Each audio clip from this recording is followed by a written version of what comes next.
The first game of the round is over, and as you can see, Herbie Farnworth did not make it into my teams. For 70 minutes of that game, it was going okay. He was on 45, and yeah, I could live with it. Anywhere between 50 to 60, I was going to be happy with. And then he scores a 28-point try with like 9 minutes to go. Oh, that was an annoying watch. I reckon I watched about half of that game. I missed the first 20. I went out to the shops, and then I missed the first 20 in the second half. I think he was on 18 in those times. Like in that 40-minute period, he had scored 18 points, which means he scored 65 points in the minutes I was watching. I talked about him being such a tough watch. All I got to do is like not watch him, and he probably would have got a 36. But it's not the way it works. But fucking, it's annoying. I don't know what's worse, that or Nico Hynes pumping out a 90 as well. Yeah, I mean, the Nico Hynes one I can live with because like what that turned into was me getting Eli Katoa and I can't even think right now. Me getting Eli Katoa instead of Pappenhausen. No, it wasn't even instead of Pappy. I don't even know. Don't even know what it was, but it netted me like 100 points in the end. I mean, he bit off almost that today, but yeah, like it's fine. He's going to have his better games. He was a borderline keeper. Just he was the only one I could trade, so that's fine. But yeah, Herbie is frustrating. I don't know. I assume most of you guys know like the thing about when you flip a coin, it like tells you what outcome you want. So like if you're deciding between two meals like pasta or tuna or something, I don't know, and then you flip a coin to decide, and then say it like lands on pasta, and if it lands on pasta, and then it will tell you if you actually want a pasta or not, if you're happy or sad about the decision. With my fantasy trades, when I'm stuck like this, and if you saw my video, I was very stuck between getting Herbie or not. I like to just explain it to my missus who has no idea what fantasy is. Like she knows about the channel and stuff. She knows I play and stuff, obviously, but like she doesn't know any of the players or anything. So I just explain like the pros and cons of getting each guy, and she'll like name who to get. So like I was going through the pros and cons of getting Herbie, and like going through the pros, I was like, yeah, like he's the best center in the game. And that was about it. Like it was all I could do. Like I needed a center. And then listing off the cons, it was like 10 of them. And I was like, she's like, yeah, then obviously don't get Herbie. And I was like, yeah, like I know that's the right decision, but like I just want him. Like just couldn't bring myself to do it. Yeah, I'm just stuck in the process like I talked about in the last video a couple of hours ago. And yeah, just couldn't bring myself to sell taps. Yeah, it hurts, but it's fine. Like it's fucking fantasy. Who cares? But I have no idea when my mic turned off. So yeah, what I was saying, if no idea when that rant stopped, but yeah, like it's just fantasy at the end of the day. I know I have a YouTube channel about fantasy, but it is just a game, so it's chill. Having said that, like my fucking dryer almost burnt down my house during the middle of that game, which is why I missed 20 minutes of it. Yeah, I mean, I don't know what was going on there. It got mounted on the wall today, and then it just started smoking heaps and like a real smoky smell. I mean, we're fine. It's back on. Hopefully everything's all good. I tell my missus to yell out to me if it, it goes off again, but we'll see. Yeah, there's more to life than fantasy, I guess. Anyway, moving on to this stupid game. Oh my God, my mic keeps turning off, I guess. It doesn't want me to film this video. I don't even know why I am. This is just me being salty. Anyway, Sharks too good for the Dolphins, so yeah, I was pretty confident the Sharks would win. The Dolphins are just missing too many forwards. Like they were due a bad game. Obviously, Cody Nicarima's out as well. Yeah, the Sharks were too good. I don't even know what I'm saying. But yeah, Nico Hynes with a 90, really good. Yeah, I was driving home. We went to the shops, and then it was like 15 minutes into the game. So I got my missus to check on the app and tell me what had been going on. I was like, who scored the try for the Sharks? She's like, N. Hynes. I was like, of course. So yeah, he started the game with the first try and also the last try of the game. Really good. So the kick meter split is awesome. I talked about it that this had been coming. Like over the last couple of weeks, he had been picking up them a bit more. The Sharks were on a bit of a losing streak, or just not their usual selves.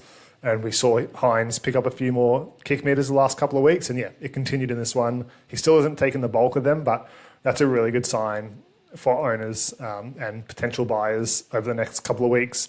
Because yeah, like if he's getting more kick meters, he's commanding more ball. The run meters, I know they're not hand in hand, but if he's taken more of a dominant role, he will get more meters gained, which means more tackle breaks, more offloads. So, yeah, him commanding the footy is the best thing for him. He's obviously not going to score 2 tries every week.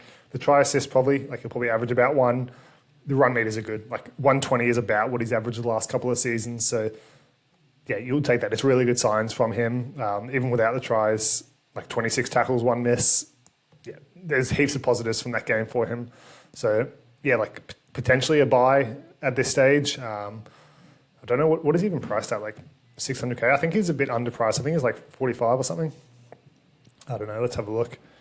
Yeah, again, I probably shouldn't have traded him. 44, like that's crazy stuff. I think I projected him at about 53, 54 in my projections video this week. So, yeah, clearly underpriced. He's going to be priced at what? About 48, 49 now, but still, that's a little bit underpriced and he'll have a low break even. So if things go badly, he will sit in price anyway. Blake Brayley, like where the heck have these run meters come from? That's incredible. I think he started it in round 15. Was that their last major buy round they played? I think so, yeah. And he's just hit those meters a couple of times since. I don't think he's ever had 100 meters gain until that round 15 game, and now he's done it like twice or even 3 times. I think it's only twice, but yeah, the run meters are up heaps. And if he's going to do that, again, he's going to get more tackle breaks, more offloads and stuff like that.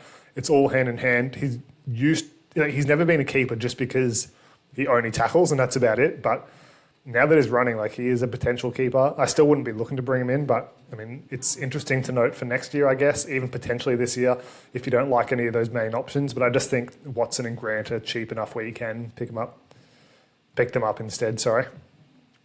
McInnes with a 47, Nickera with a 63 is really good. So he's so up and down lately, but that's one of his better games. And yeah, 63 is great.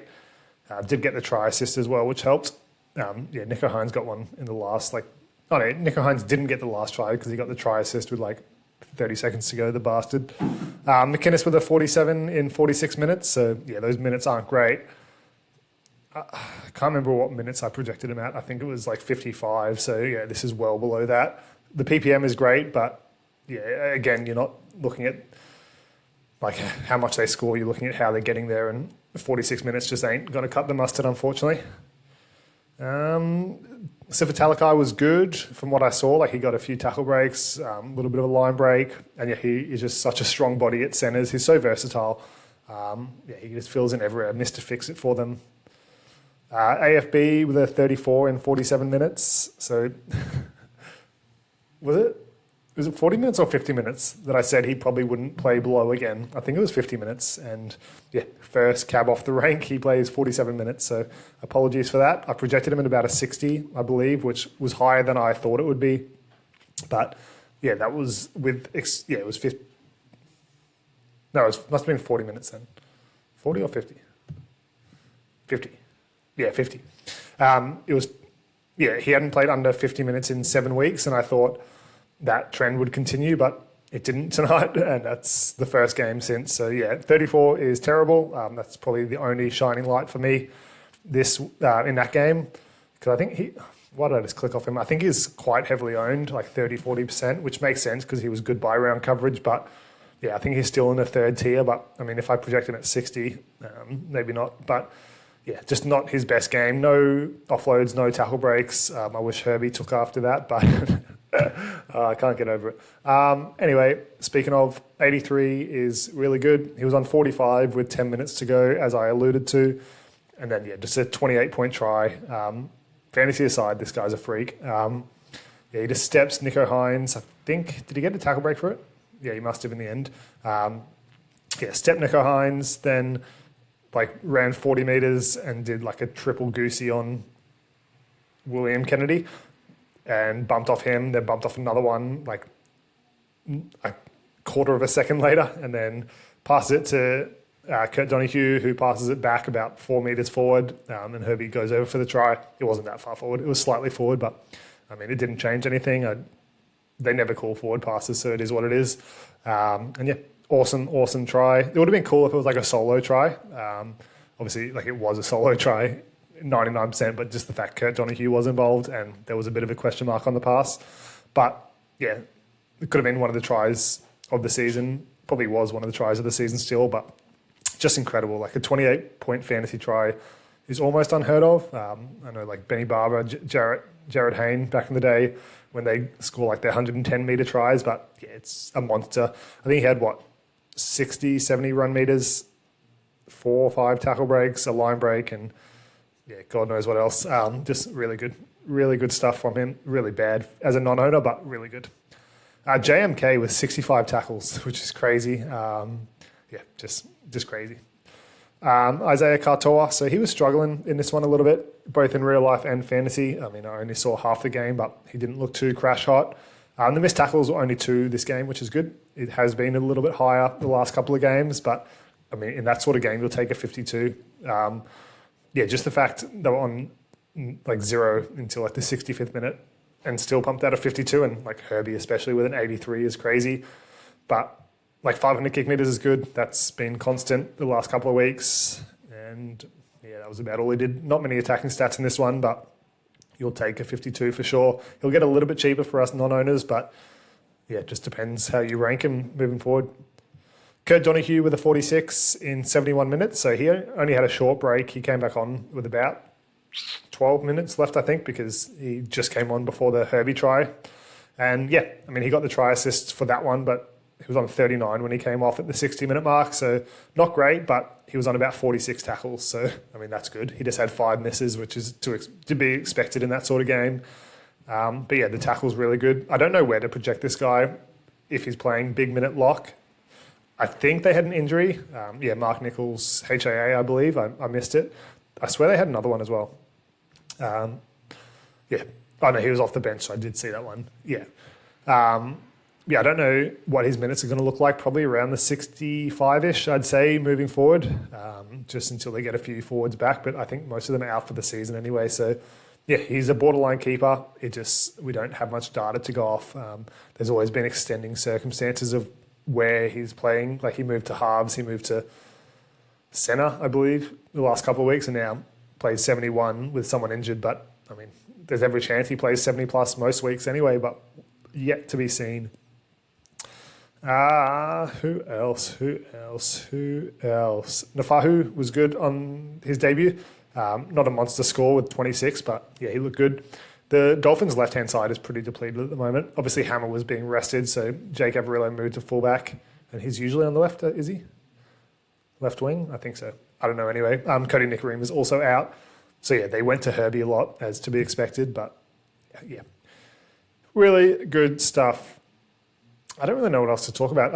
I think my trades are going to be pretty locked in. I do have a Bucks tomorrow, so won't be super active on the trade market, I guess. But yeah, I think as long as Cleary's in, he's going to be coming in for probably Tallis Duncan. I mean, it could be for Tarpanay, but I don't know why I do Tarpanay now if I didn't do it for Herbie. So yeah, I think just Tallis Duncan to Cleary at this stage. I was considering trading Kalamatangi as well. He always seems to die off at the back end of the season, and like the Rabbitohs are second last, but I think they're only like 2 games out of the 8 because the season's just so close at the moment. So, and I do need his edge cover. So, I mean, it's such a luxury to trade him, and it didn't really make sense. But I was just sort of racking my brain of how to get Herbie in, and that him instead of Tarpanay would have meant I could still do all my trades. But yeah, I didn't love it at the end of the day. I think a few people are trading him. I think he was on the Who's Not list at one stage, or maybe still is. But yeah, I think just Duncan to Cleary for me. Haas is obviously out, so I'm just playing Watson there, but just going to safety loop him. I don't even know when they play. They're in like the 3rd game, so I'll just safety loop him, and then maybe if he scores shit, I might get like a Willison, even though it kind of defeats all my plans. But yeah, I can reassess that one. I'm going to leave Campbell on my bench at the moment. I'm not really looping him because I don't have anyone else. But I think, yeah, because I'm waiting on Cleary news. So it'll be Duncan to Cleary, then I can move Campbell up to winger fullback once I get that confirmation. But at the moment, we're just not sure if he's playing. But I fully expect him to. Yo, I probably would expect to play, but yeah, I think Cleary almost certainly. But Yo did play 80 minutes, so it would be strange for him to play, but I mean, he's done it before. He's just getting a little bit older now. But yeah, that's about it from me, I think. I don't really have anyone else to loop, do I? I didn't even really look at it because it was just about Herbie before and I didn't have much time. But yeah, I think that's it from me. Thank you. I know a lot of you guys said to get Herbie in and it made sense. But I just couldn't pull the trigger. And yeah, I don't think I'm going to make too many ranks this week now. I mean, he got an 83, which is about 19 above where he's priced at or where he's averaging for the season. So it's not disastrous. It's just 83 is a corker score, and I don't know how he's averaging 64 for the year. Like, he's insane. Yeah, thank you. I did ask for advice and went against you all, so apologies. But I think, yeah, I just couldn't pull the trigger. Yeah, good luck with your trades. Let us know what you've done. Let us know. I think someone said they captain Herbie as well, which is cool. That's such a gutsy play. Like, I love that. And then especially to get like a 28-point try as well. That's such a fun captaincy pick. Like, obviously you can get 83 in so many different ways, but that's a fun one to get. Like, you're kind of spewing with a 45 and then getting a 28-point try is awesome. But yeah, I'll leave it there. There won't be a video tomorrow just because I'm at the Bucks. And I'll see what sort of state I'm in on Sunday morning. It's not going to be like a super hectic one, but it should be a good day. And yeah, hopefully there's a video out on Sunday morning with a Saturday recap and hopefully not as depressing as this one. But yeah, enjoy the weekend, guys. Good luck with any trades you make and let us know how your team's doing. And we'll see you next time. Bye.